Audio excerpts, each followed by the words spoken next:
Hey everyone, Daniel Vadnal here for Fitness FAQs. Developing strong and functional abs is about training the core in a way which carries over to your strength training. Today we'll be covering 5 of the most effective ab exercises you should be doing. These ab exercises, when done well and with progressive overload, are useful for those looking to master their body.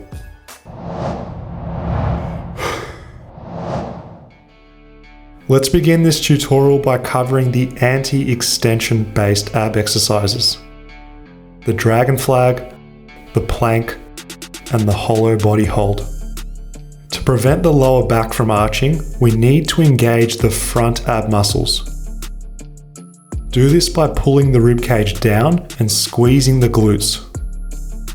As the name anti-extension suggests, it's about strengthening the abdominals to prevent the lower back from arching during our general training. Let's kick things off with the iconic dragon flag. As I just mentioned before, keep that anterior core forcefully engaged during your set to promote midline stability and rigidity. Using a bench for dragon flags is definitely the most comfortable setup.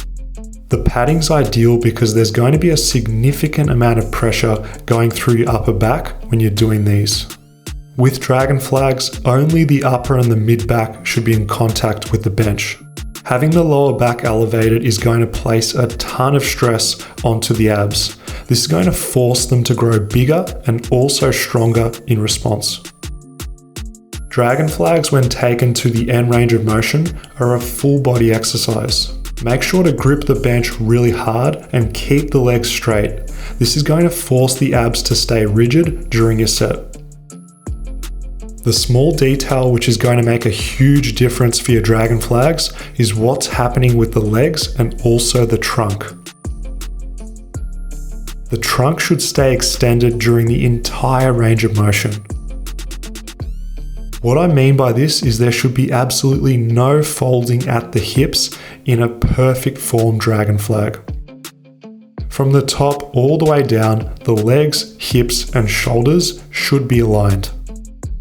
The best mental cue I like to use with dragon flags is to think of lowering and lifting away from the hands. This is going to force the body into a longer, straighter lever. The hollow body hold is a great anterior core exercise which can be done anywhere, anytime. Keep the lower back flat against the ground and hold a mini crunch position by curling the upper back. Now you're going to continuously move the arms back and forth, in and out of an overhead position. Developing anti-extension ab function is about the core being strong enough to stay locked in place when movement is taking place elsewhere. If you're still finding this one too easy, progress the exercise by adding weight. I'm a huge fan of this hollow body hold variation for strengthening the abs to withstand any overhead pulling or pushing exercise in your training. This exercise variation is a very, very good use of your time with high transferability. It truly is a great way to increase functional core development. The majority of people, including beginners, find front planks way too easy. This is why I want to give you something which actually works, the long lever plank.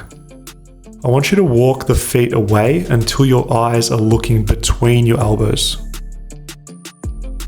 I want you to keep the hips level with the shoulders, squeezing both your glutes and stomach to about 75% of your max.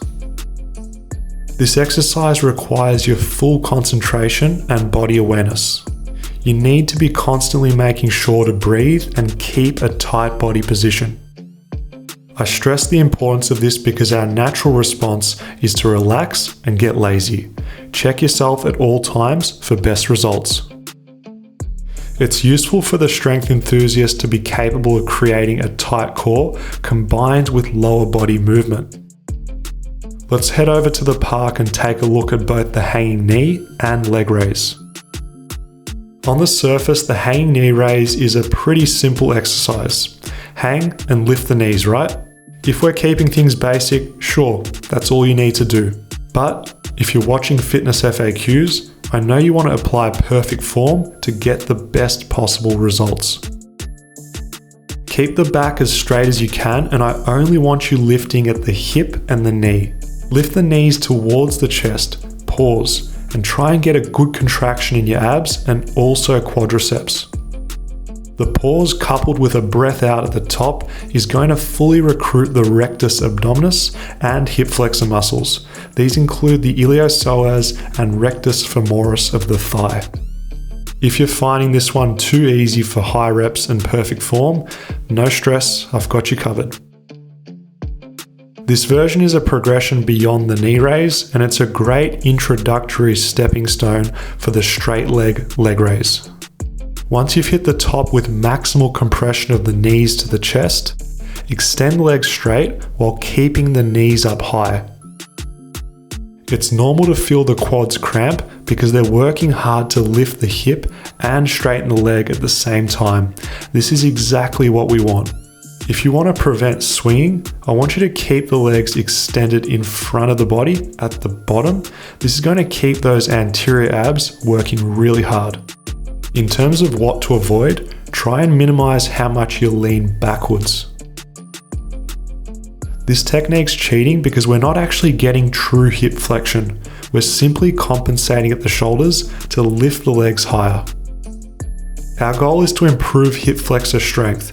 We want the back straight and the focus of the exercise purely on bringing the knees and the legs as close to the body as we can. An often neglected area when it comes to ab training is the side core. In addition to the main front ab muscles, we're also going to be hitting those obliques. We can't forget that there's also other muscles which act on the back to develop spine stability. A few of these include the lats, the QL, and many more which share a common connection with the hip and the spine. Let's make the side plank a bit more interesting by creating some movement. Think about arching sideways at the bottom and then performing a sideways crunch on the way up. The forearm should be directly underneath the shoulder. I also want you holding a fist to increase the ab tension. As you can see, the shoulder's also being drawn inwards at the top. This is going to engage your lat to further develop the lateral core. I don't want you forgetting about creating tension of the lower body as well. Pushing the feet down hard into the ground is going to increase the results of your side plank through bringing more tension into that lateral core. When it comes to overall technique, I also like having the arm up in the air to make sure that I'm moving in a purely side-to-side fashion. Doing this keeps me upright and also encourages a sideways dip at the bottom. This is going to make sure we're getting a full stretch and a full range of motion. As far as aesthetics and displaying six-pack abs, it comes down to one thing: low body fat levels, which is only possible through smart nutrition and hard training. For those of you watching, I really want you to work smarter, making optimal use of your training time. The Fitness FAQs training programs take all of the guesswork out of mastering your body. Do you want me to coach you through your workouts? Download our Calisthenics Programs at fitnessfaqs.com. The knowledge and the results are going to be yours to keep. Thanks for watching, everyone. Subscribe if you haven't already to never miss a new video, and I'll see you very soon on Fitness FAQs.